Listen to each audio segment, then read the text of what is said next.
Christian parenting.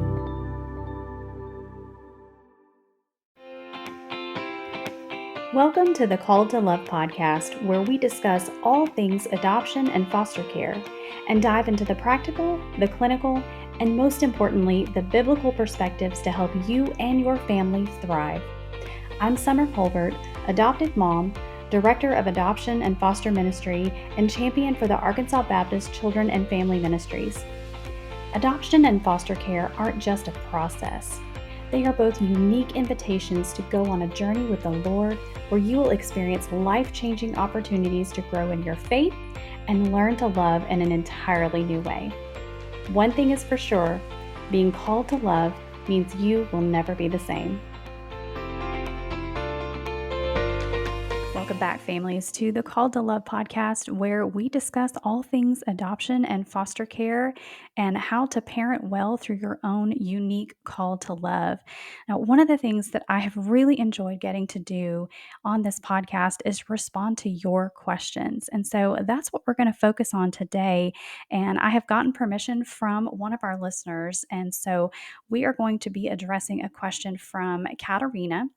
And I'm going to read a little bit of her question for you, and then we're going to dive into this topic. And quite frankly, this one is such a good question. We may end up having to make a part 2 for this because there's so much that I have lived experience with this, and I just have such a heart for you, Katarina, and your question. So she asked me the question, I was wondering if there was any way you could do an episode related to how to parent an adopted child who has an anxious or avoidant attachment.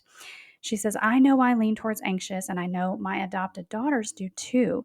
But sometimes one of my children, she doesn't want to comfort her too much when something happens because she finds that she cries inconsolably if she takes that approach. She'll try to do some of the tricks and the steps to help calm her down, but she's concerned about her getting stuck in those emotions. She has a lot of fears, and they tend to hold her back. And so Katarina is feeling this struggle kind of back and forth if she doesn't want to withhold comfort from her child, which is naturally what we want to do, but she also doesn't want her to cry for a long time and miss out on whatever is happening.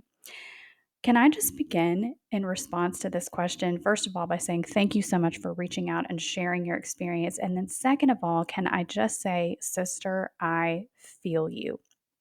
Like I said, this is very much my lived experience as well. I have a daughter who struggles very similarly, and it can be really challenging at times. And so much so that back in the day when I didn't understand a lot of, just trauma behavior and all the things that wrap around that, when my daughter was a baby, she would scream sometimes for so long and so intensely that she would lose her voice, and she'd still be crying silently because her vocal cords were so raw. This would happen as soon as if I had to put her down. I had to wear her most of the time in one of those baby wraps when she was an infant. This would happen as soon as I placed her in her car seat. If I had to sit her down in a safe place to make her food or her bottle, even if I had to take a shower or use the restroom, I would have to plan my steps accordingly and know that the moment I set her down in a safe place, right by the shower or right by the potty, that she was absolutely going to get upset. And she would scream in this unbelievable protest, even though I was caring for her, I was present, and I was doing what was in her best interest in every one of those situations. It was exhausting, and she was just feeling all of these emotions. And fast forward 9, almost 10 years, my daughter's a deep feeler. She's got all the feels, and she feels them often. And so I have had to learn how to find this balance. And by the way, I am still a work in progress. And that's something we're going to talk about in today's episode, is that you don't know what you don't know until you know it, and then you do better. So, our family actually just saw the new movie Inside Out 2 at the time of this recording. We went last night, and of course, it's all about the emotions that we have and how they affect our behavior. And incidentally, I also just started the new Jenny Allen study entitled Untangle Your Emotions. So, I guess the Lord wants me to pay attention to this topic, and so this is really timely. But in Untangle Your Emotions, Jenny talks about the fact that not only did God create our emotions, but He Himself feels emotions as well. And so emotions themselves are not bad. They are, in fact, a gift to allow us to process our experiences in the world around us. We just need to be able to develop the ability to identify them and make a conscious choice in how we respond to them, which of course translates to our behavior. And this is something that we need to teach to our kids over time. This is not something we develop overnight in ourselves, and it's certainly not something that we can expect our kids to develop overnight. But ultimately, the goal is to understand that emotions are not meant to rule our behavior, but they are also not meant to be avoided or shut down. So it's this constant balancing act. And I like the way that Jenny says it in her study. She says, feelings were never meant to be fixed, feelings are meant to be felt.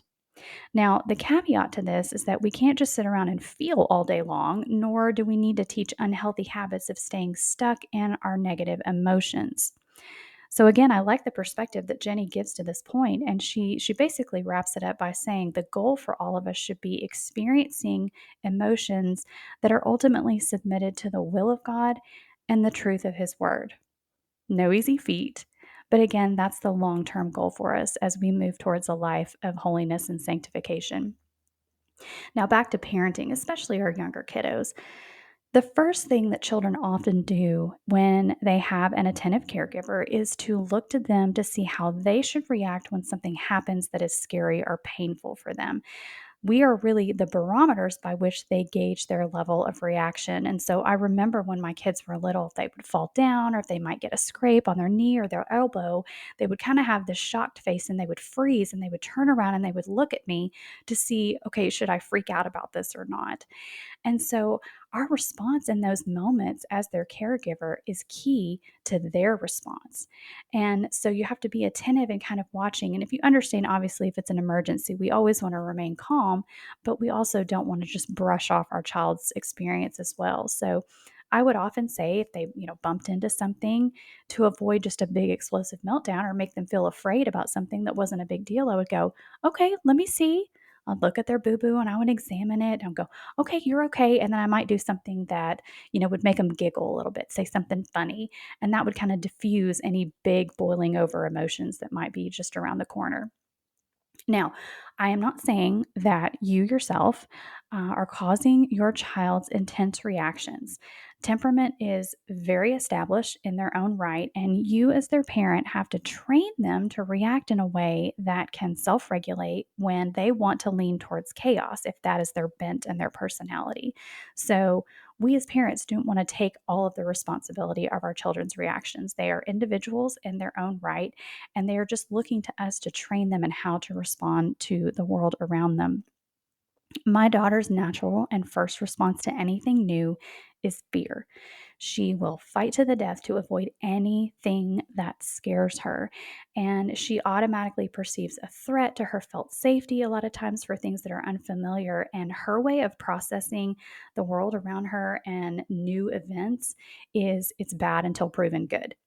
And so I've had to learn that there are times for gentle nudges and pushing her out of her comfort zone to experience and see that there is actual good on the other side of her fear.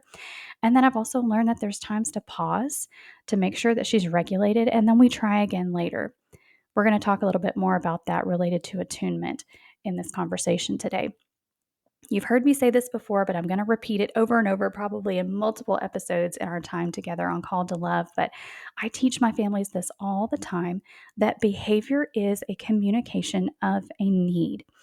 Sometimes the needs of our kids are very basic, and other times they are more complex. And so this is where you can ask the question, is this trauma or is it just drama? When you have a child who is highly reactionary and high need emotionally, ultimately, here's what they need most. They need the security of your confident authority. Now, what does that mean? I want to break that down. In our society today, authority tends to be a negative word. We don't like the thought. It implies dominance or harshness, intolerance, and kind of just a disconnect when it comes to relationships. But in reality, authority is a biblical concept that produces felt safety and trust in the one who cares for and oversees our journey. And so the parents and the child relationship also models our Heavenly Father and our relationship.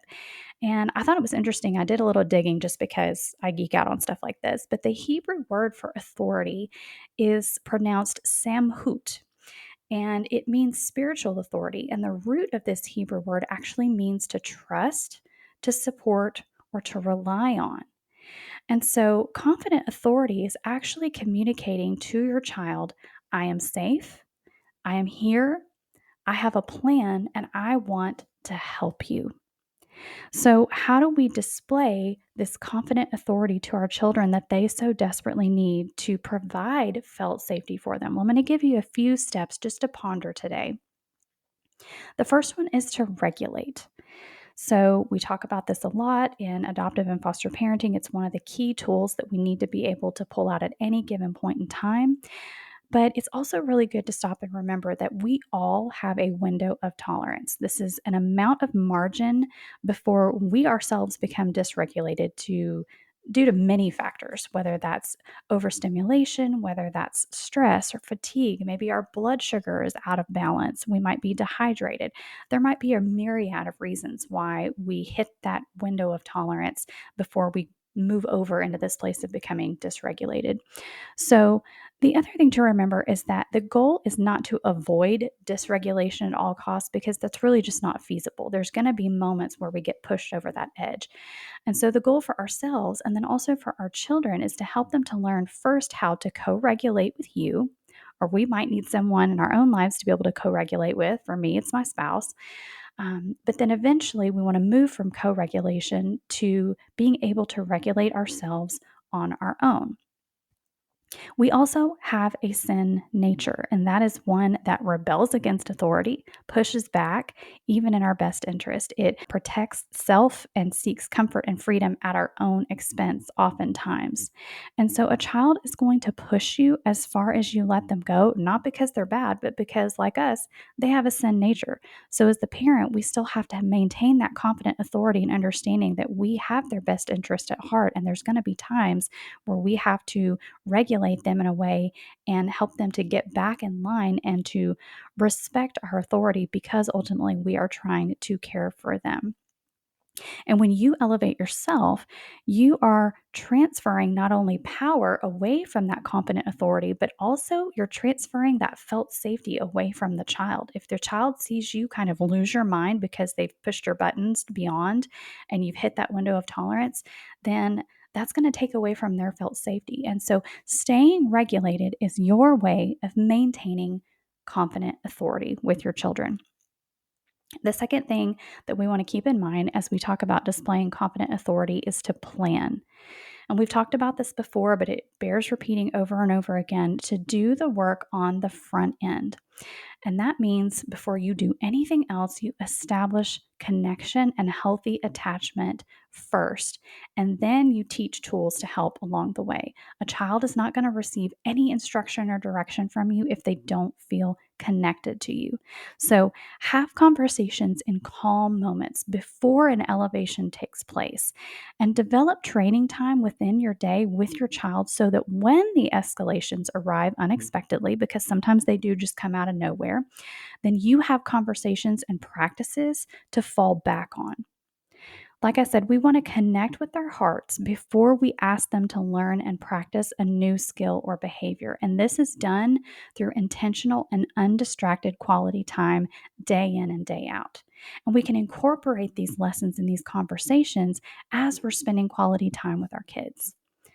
One of the key things that has made a world of difference in working with my daughter through her big feelings and understanding how to interpret her emotions is to teach emotional language. So teach them how to pause and label their emotions. Take a moment to be mindful and consider what is going on in their body. There are some really easy and inexpensive tools that you can purchase, simple charts that you can order on Amazon or Etsy as visual aids. You can place them in their room or a common room in the house that you can point to when they are experiencing some big feelings, some big emotions. And you can point to those to help them give words and express how they are feeling and what is going on in their bodies. This will also help you to be able to meet their need, and you will be able to build connection and trust more quickly because you can identify what's going on, meet that need, help them to regulate, and move on throughout your day. So, when, not if, the escalations happen, one of the questions that I really like to ask my child and really all of my kids is, would you like for me to listen, or would you like for me to offer a solution? Another way to put that is, would you like comfort, or would you like a solution to the problem you're sharing with me? Sometimes our kids just need to get it out, just like we do. We just need to say the thing out loud. We need to let that little explosion happen in a safe place. And then once we get it out, we feel better. And so our kids need to understand that we are a safe place to allow them to do that. And let's give them language to say, hey, do you just need a moment to kind of explode? I'm here. I'll sit with you. Say whatever you need to say, and I'm here for it. And then in other situations, if they're bringing a problem to you, ask them the question, would you like to hear an idea that I have to help you with this? This helps them to feel like you're not just talking at them and shutting them down, but you're actually partnering with them to process and feel the experience that they are having with them. Hey, sweet friend, do you have questions about adoption and foster care? This podcast is meant to be a resource for you, to help you in this calling which can be full of so many unknowns. We want to answer your questions, which is why in the show notes you'll find Summer's email, which is summercolbert@gmail.com, where you can submit your questions to Summer and let us know if we can share your questions or story here on the podcast, so other listeners can know that they aren't alone in their wondering and experiences. Again, that email is SOMERCOLBERT@gmail.com, or use the link below. You are not alone in this journey, sweet friend. Now, let's get back to the conversation. Okay, the next thing is to teach and be teachable. This is a really important one, as we've talked about this in recent episodes with Dr. Kelly Hamilton, and we're going to replay some of those for this summer episodes just because they're so fantastic related to attachment. But consider your attachment style compared with your child's and how that affects your ability to communicate and work together rather than against each other. And so our listener Katerina was talking about this, where she said her daughter has anxious attachment and avoidant attachment. That is excellent that she is aware of that. So take that information and then also work out what your own attachment style is and lean into ways that that might butt against one another and ways that you can begin to work together as a result of that knowledge. I mean, awareness is key. If you understand how you yourself function and process the world around you, and then you take that same information and how your child functions and processes the world around them, that is going to break down unbelievable barriers because you're aware. And you can put that fact aside and go, okay, I understand that this is the way you respond and this is the way I respond. So let's figure out how to work together. Now, we're always going to need to evaluate where we need to adjust and where our children need to develop their relational skills. It is very much a give and take while also holding that balance of maintaining competent authority as their parent figure. And so we still need to teach our kids about the importance of consideration of others and accountability for their choices. We don't want to give them license to just fly off the handle and then explain why later. They still need to learn how to maintain their composure and have proper expressions of their emotions in proper settings. We also need to provide safe places for them to be raw and real. So there is a balance. We want to teach them about a choice and how they respond to their big feelings, and that they themselves are capable of learning healthy responses. But it takes a lot of practice and something that is going to be a long-term commitment for us as their parents.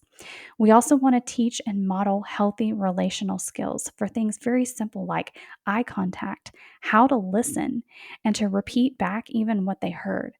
Sometimes our kiddos, especially when they're escalated, are not really going to hear what we're saying to them until they have calmed down. So it is helpful when you have helped a child regulate to go back and repeat an instruction or a direction and say, Here's what I've said. Can you repeat this back to me? And that's going to help reinforce any type of a direction that might have caused an escalation. And then, of course, lastly, we talked again about teaching emotional language.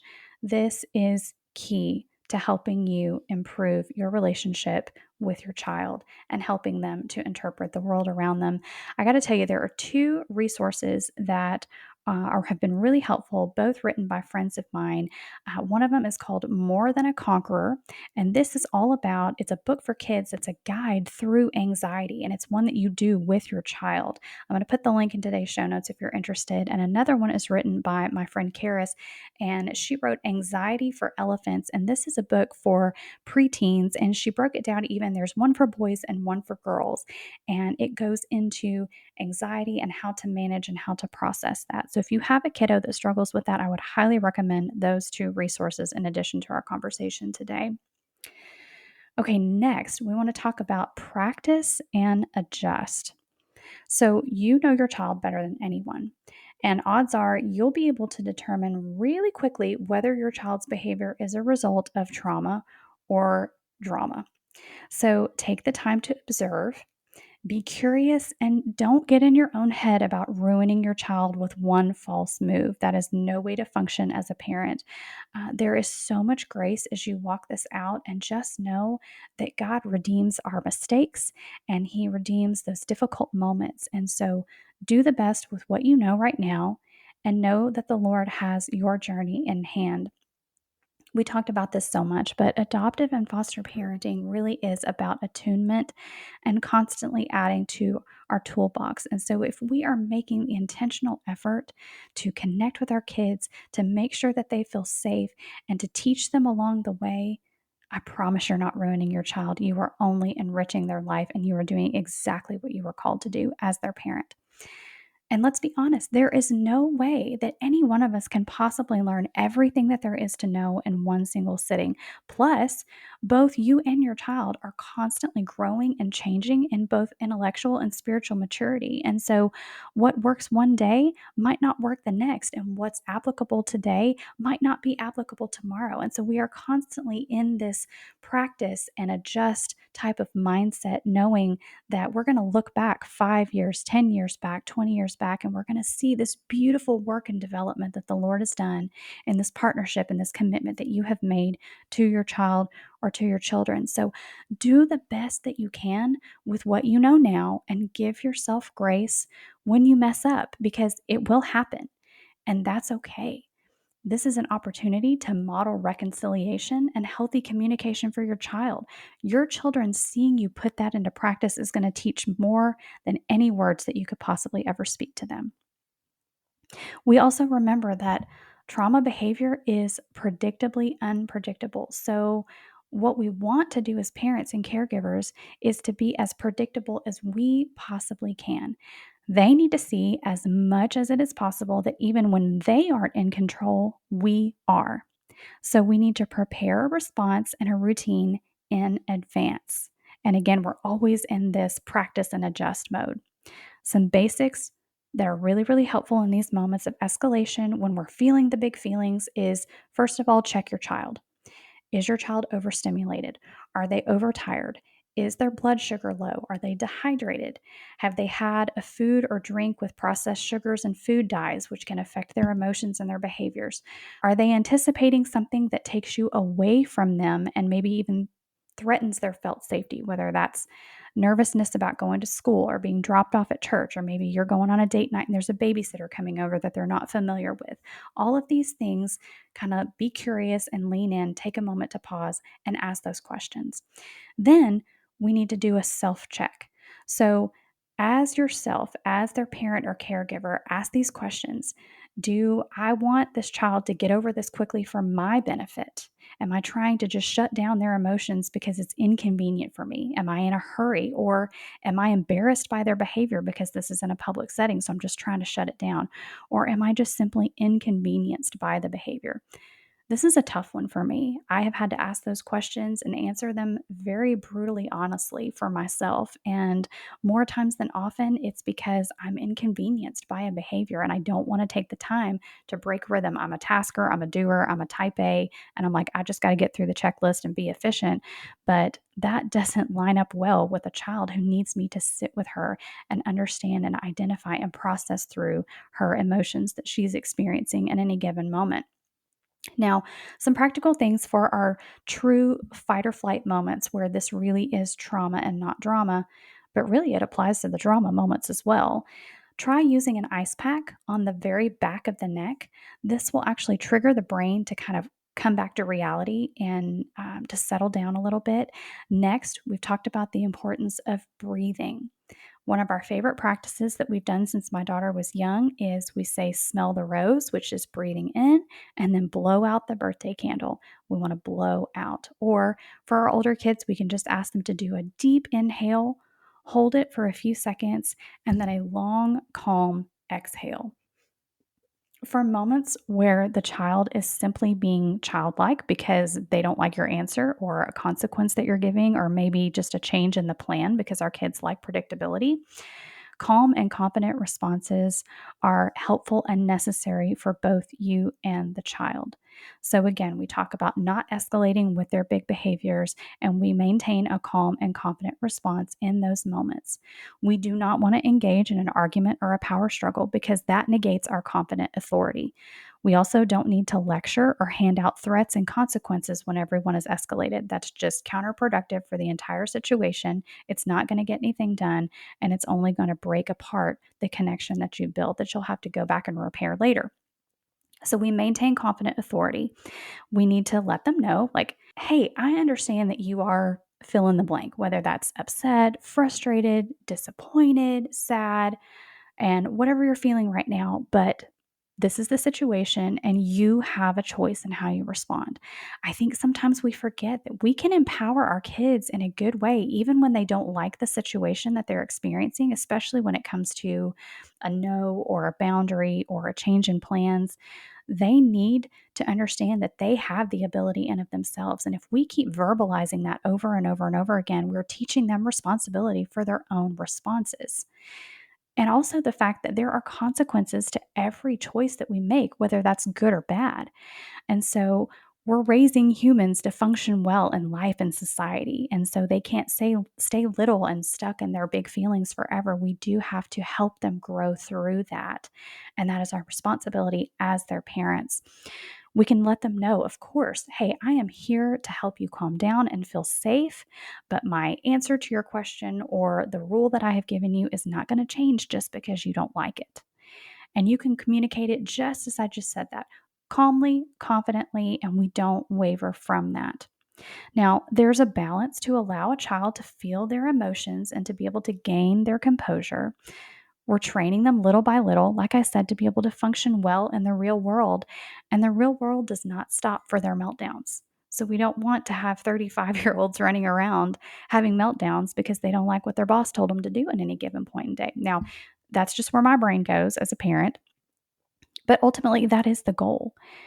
And at the end of the day, I want you to remember that God has chosen you to parent your child, and He will give you the grace to do so even on the hardest of days. I also want you to remember that this is hard work. It is sanctifying work, and it wears you down at times. And so it's okay to take a break. It's okay to explain to your child that sometimes you need a parent timeout too. If you're married, I highly encourage you to make a plan ahead of time, maybe come up with a code word or some type of a signal or something to indicate to your spouse that, hey, I need to tap out of this situation because I feel myself escalating beyond control. I don't want to be hurtful to my child and I don't want to be counterproductive to the work that we've done in connecting and training. So I need to step back and allow that person, whether it be your spouse or another caregiver, to step in to allow you enough time to calm down before you re engage with your child. Now, when the escalation comes to an end, as I promise it will, sometimes it seems like it's never going to stop, but it will come to an end. And when it does, make sure that you tell your child that you love them, that you're there First, to love them no matter what, and then second, to help them continue to grow in their skills so that they can grow up to become the person that God has wonderfully created them to be. I'm going to close out today with a pretty unpopular opinion. And this is very unpopular in mental health circles. And that's okay because it's my opinion, it's my show. So I'm going to say it. Guys, we're not doing our children any favors by allowing them to believe that trauma is an excuse for poor behavior. I'm going to say that again. We are not doing our children any favors by allowing them to believe that trauma is an excuse for poor behavior.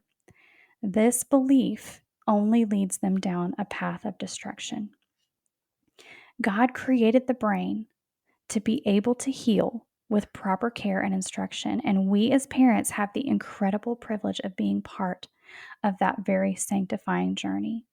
The trauma that our kids have experienced is a result of a sinful and broken world, but thank God He has come to redeem and that He is committed to us as our Heavenly Father to walk that journey with us as we walk this journey with our children.